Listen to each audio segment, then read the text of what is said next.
देखिए, भारत का जो संविधान है ना, वो हर नागरिक को कुछ बहुत ही खास गारंटी देता है। ये सिर्फ नियम कानून नहीं है, बल्कि ये तो हमारी आज़ादी और हमारी सुरक्षा की असली बुनियाद है। और इन्हीं को हम कहते हैं मौलिक अधिकार। तो आज हम यही समझेंगे कि आखिर ये हमारे लिए इतने ज़रूरी क्यों हैं। पता है, इन मौलिक अधिकारों को भारत का मैग्ना कार्टा भी कहते हैं। अभी कोई छोटी मोटी बात नहीं है, ये बहुत बड़ी बात है, क्योंकि ये दिखाता है कि ये अधिकार हमारे लोकतंत्र की आत्मा है। बिल्कुल वैसे ही जैसे 1215 का मैग्ना कार्टा इंग्लैंड के इतिहास में एक मील का पत्थर साबित हुआ था। तो सवाल ये उठता है कि इन अधिकारों की नींव आखिर है क्या? ये आए कहाँ से और हमारे संविधान में इनकी जगह कहाँ पर है? एक बहुत ही इंटरेस्टिंग बात बताता हूँ।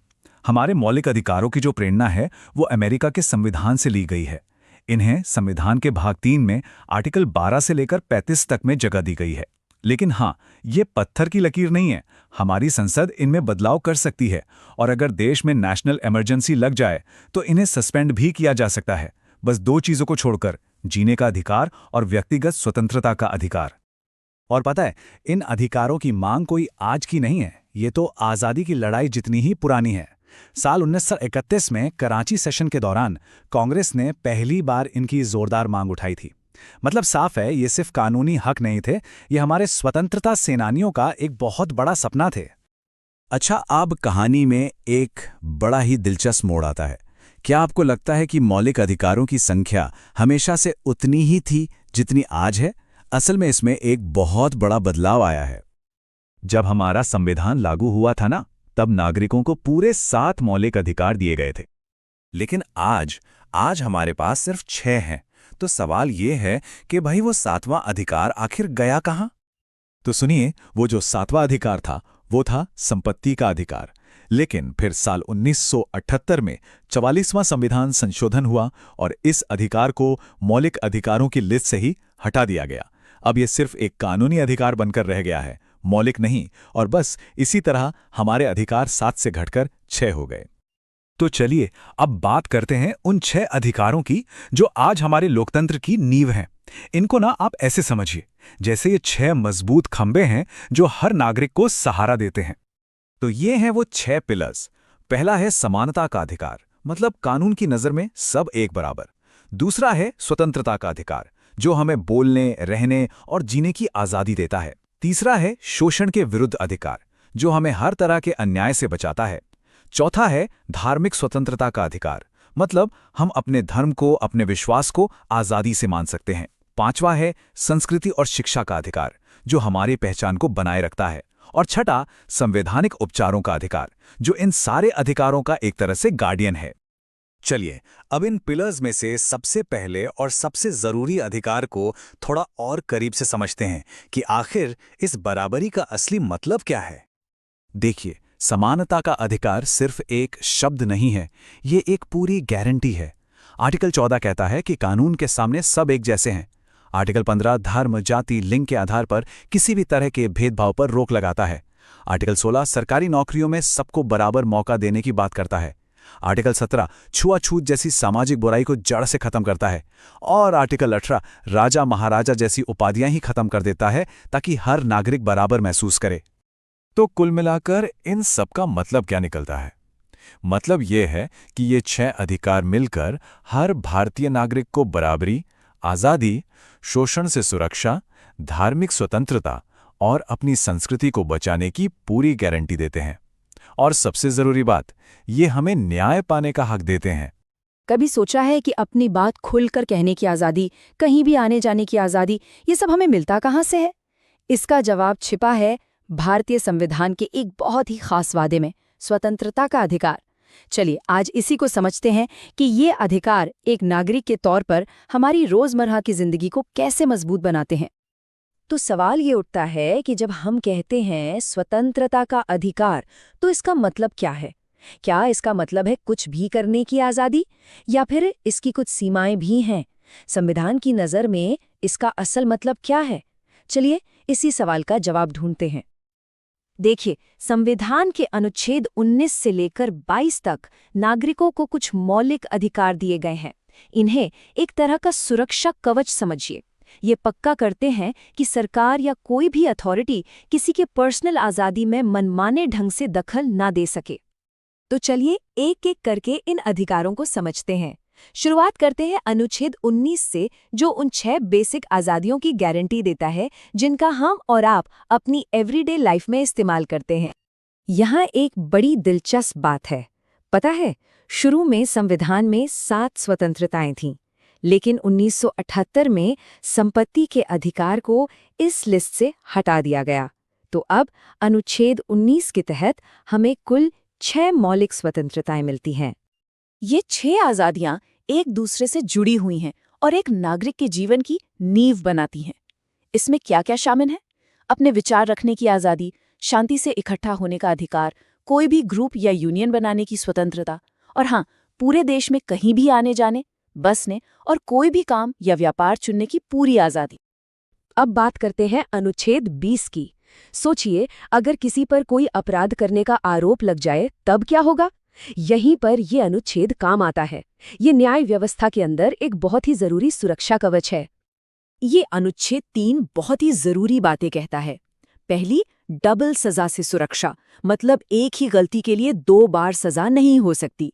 दूसरी, सजा उसी कानून के हिसाब से मिलेगी जो अपराध करते समय लागू था, बाद में बने किसी सख्त कानून से नहीं। और तीसरी, किसी भी आरोपी को अपने ही खिलाफ गवाही देने के लिए मजबूर नहीं किया जा सकता। अब आते हैं अनुच्छेद 21 पर। कई लोग इसे भारतीय संविधान का दिल मानते हैं।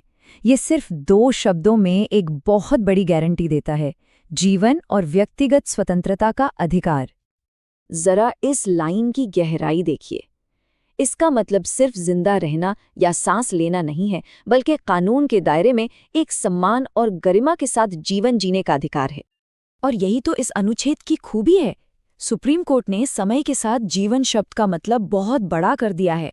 अब इसमें सिर्फ जिंदा रहना नहीं, बल्कि एक साफ सुथरा पर्यावरण, गरिमापूर्ण जीवन और शिक्षा का अधिकार भी शामिल है। खासतौर पर 2002 में जो 86वां संशोधन हुआ, उसके बाद तो 6 से 14 साल के बच्चों के लिए शिक्षा एक मौलिक अधिकार ही बन गई है। स्वतंत्रता के अधिकार में ये भी शामिल है कि अगर किसी को गिरफ्तार या हिरासत में लिया जाता है तो उसके पास क्या अधिकार होंगे, और यही हमें बताता है अनुच्छेद 22। यहाँ 2 अलग-अलग सिचुएशन है। एक है आम गिरफ्तारी। इसमें गिरफ्तार इंसान को उसका कारण बताना जरूरी है, 24 घंटे में मजिस्ट्रेट के सामने पेश करना होता है और अपनी पसंद का वकील करने का भी हक मिलता है। लेकिन इसका एक बहुत बड़ा और विवादास्पद अपवाद भी है, निवारक नजरबंदी या प्रिवेंटिव डिटेंशन। इसके तहत सिर्फ अपराध के शक पर किसी को बिना मुकदमे के 3 महीने तक हिरासत में रखा जा सकता है, और संसद चाहे तो कानून बनाकर इस अवधि को और भी बढ़ा सकती है। तो हमने देखा कि संविधान हमें कितने शक्तिशाली अधिकार देता है, लेकिन यहाँ एक बहुत जरूरी सवाल उठता है, क्या ये आज़ादी बिना किसी सीमा के है? जवाब है नहीं। हर अधिकार के साथ कुछ सीमाएं भी आती हैं। तो अगर इन सभी अधिकारों को एकदम आसान शब्दों में समेटें तो इनका निचोड़ क्या है? बोलने की आज़ादी, इकट्ठा होने की आज़ादी, कहीं भी घूमने फिरने और रहने की आज़ादी, काम करने की आज़ादी और अन्याय के खिलाफ न्याय पाने की आज़ादी। और यही इस पूरे टॉपिक का सबसे ज़रूरी पहलू है। किसी भी व्यक्ति की स्वतंत्रता असीमित नहीं है।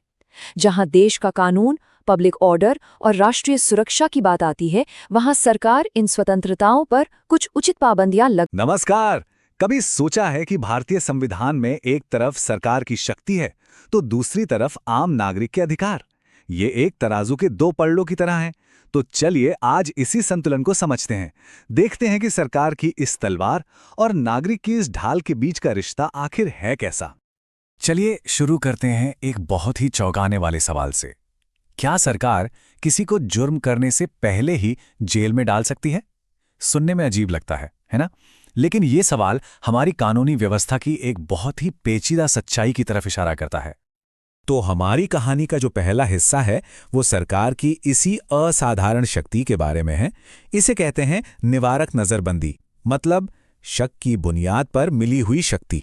तो ये निवारक नजरबंदी आखिर है क्या?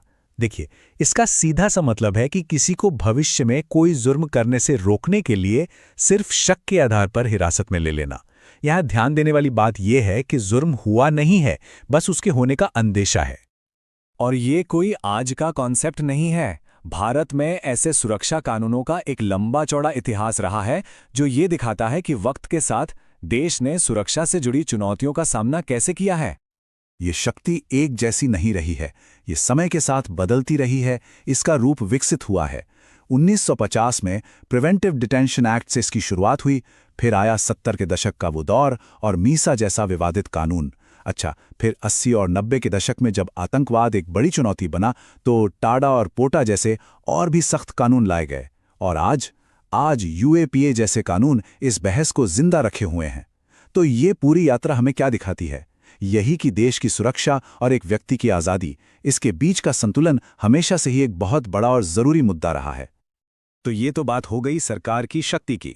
अब सिक्के का दूसरा पहलू भी तो देखना बनता है। चलिए अब बात करते हैं उन ढालों की जो हर नागरिक को मिली हुई हैं, यानी हमारे मौलिक अधिकार। हमारी पहली और सबसे जरूरी ढाल है शोषण के विरुद्ध अधिकार।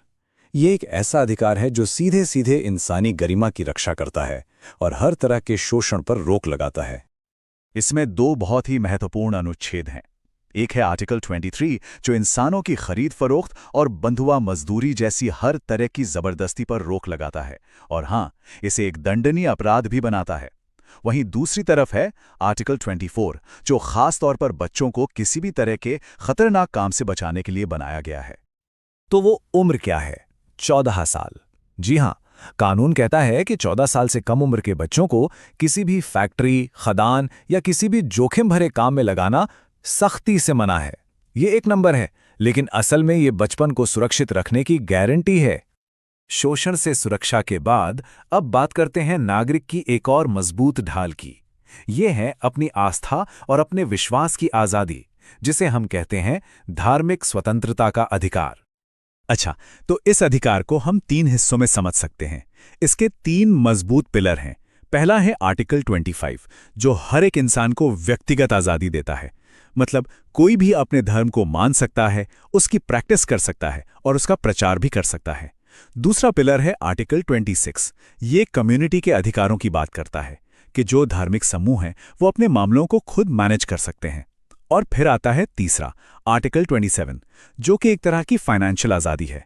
ये कहता है कि सरकार किसी खास धर्म को बढ़ावा देने के लिए किसी पर टैक्स नहीं लगा सकती। तो कुल मिलाकर हमने क्या समझा? हमने उस तराजू के दोनों पलड़े देखे। एक तरफ है सरकार की वो असाधारण शक्ति जो सिर्फ शक के आधार पर किसी को हिरासत में ले सकती है, और दूसरी तरफ हैं नागरिक की वो ढालें जो उसे शोषण से बचाती हैं और अपनी आस्था को आज़ादी से जीने का हक दे। नमस्ते। चलिए आज भारतीय संविधान के उन पन्नों को पलटते हैं जो हर नागरिक को सच में बहुत ताकत देते हैं। आज हम बात करेंगे कुछ सबसे जरूरी मौलिक अधिकारों की और ये भी समझेंगे कि आखिर हमारी जिंदगी में इनका मतलब क्या है। जब भी हम संविधान का नाम सुनते हैं तो दिमाग में एक बहुत मोटी, बहुत मुश्किल सी किताब की तस्वीर आती है ना? लेकिन सच तो यह है कि वो किताब असल में हम सबके लिए एक ढाल है, एक सुरक्षा कवच। पर असली सवाल यह है कि क्या हम अपनी इस ढाल को इस्तेमाल करना जानते भी हैं? चलिए आज इसी को समझने की कोशिश करते हैं। तो शुरुआत कहाँ से करें? बात करते हैं उन अधिकारों से जो हमारी रोजमर्रा की जिंदगी से बिल्कुल सीधे जुड़े हुए हैं, खासकर स्कूलों और हमारे समाज से। ये हैं शिक्षा और संस्कृति से जुड़े अधिकार। सबसे पहले आता है अनुच्छेद 28। ये आर्टिकल आप कह सकते हैं कि हमारे स्कूलों कॉलेजों की धर्मनिरपेक्ष नींव को मजबूत करता है। मतलब ये पक्का करता है कि शिक्षा का मंदिर ज्ञान के लिए हो, किसी एक धर्म की प्रचार के लिए नहीं।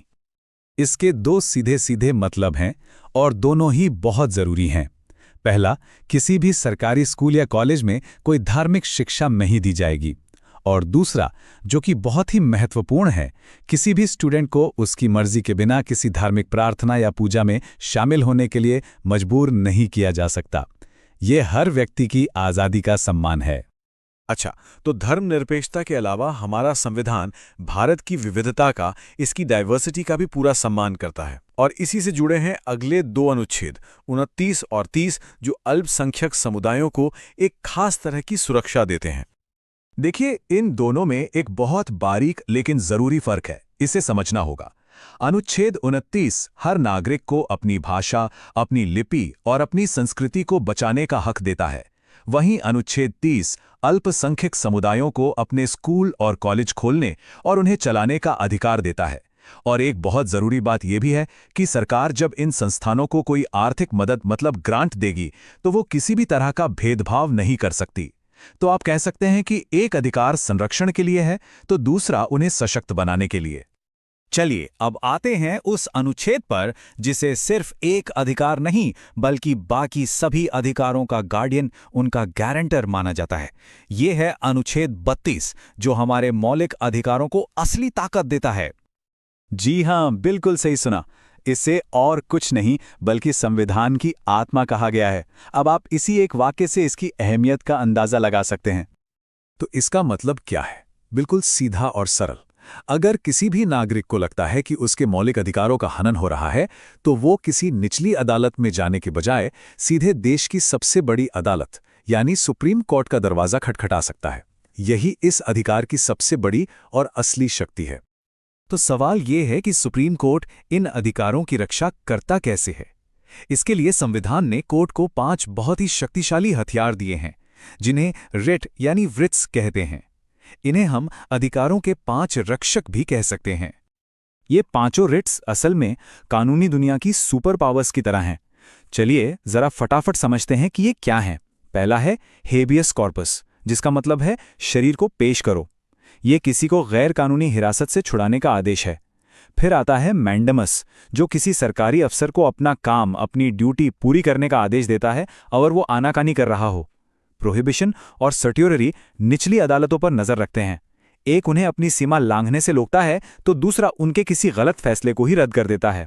और आखिर में है को वारंटो, जो ये सवाल पूछता है कि कोई व्यक्ति किस अधिकार से किसी सरकारी पद पर बैठा है। देखिए, नाम भले ही थोड़े मुश्किल लगें, पर असल में यही वो टूल्स हैं जो हमारे अधिकारों को कागज से निकालकर हकीकत में ताकतवर बनाते हैं।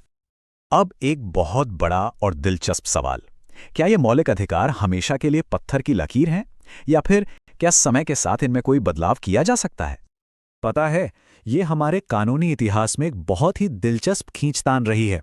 1967 में गोलकनाथ केस में सुप्रीम कोर्ट ने कहा कि संसद मौलिक अधिकारों को छू भी नहीं सकती, लेकिन कुछ समय बाद एक संवैधानिक संशोधन के जरिए संसद को ये शक्ति वापस दे दी गई। इससे एक बात साफ होती है कि हमारा संविधान कोई रुकी हुई चीज नहीं बल्कि एक जिंदा दस्तावेज है जो समय और समाज की जरूरतों के हिसाब से खुद को विकसित करता रहता है। तो इन सारी बातों का निचोड़ क्या है, सार क्या है? बहुत सीधी सी बात है। संविधान में लिखे ये अधिकार सिर्फ कानून की कुछ लाइनें नहीं हैं, ये हर एक भारतीय नागरिक की सबसे बड़ी ढाल और सबसे बड़ी। नमस्कार, आज बात करते हैं भारतीय संविधान की आत्मा को लेकर हुई एक जबरदस्त जंग की। ये कहानी है 2 महाशक्तियों के टकराव की। एक तरफ भारत की संसद और दूसरी तरफ भारत का सुप्रीम कोर्ट। तो सबसे बड़ा और बुनियादी सवाल यही उठता है, आखिर संविधान को बदलने की असली ताकत है किसके पास? क्या ये ताकत जनता की चुनी हुई संसद के हाथों में है या फिर संविधान के सबसे बड़े रक्षक यानी सुप्रीम कोर्ट के पास? बस यही एक सवाल था जिसने दशकों तक चलने वाले एक जबरदस्त टकराव की नींव रख दी। इस पूरे टकराव को समझने के लिए हमें 5 अहम पड़ावों से गुजरना होगा।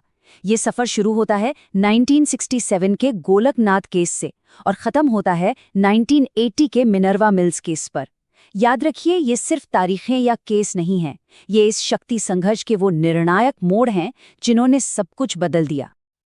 तो चलिए सबसे पहले इस संघर्ष की जड़ को ही पकड़ते हैं। देखिए, ये टकराव था भारत के लोकतंत्र के 2 सबसे मजबूत खंभों के बीच।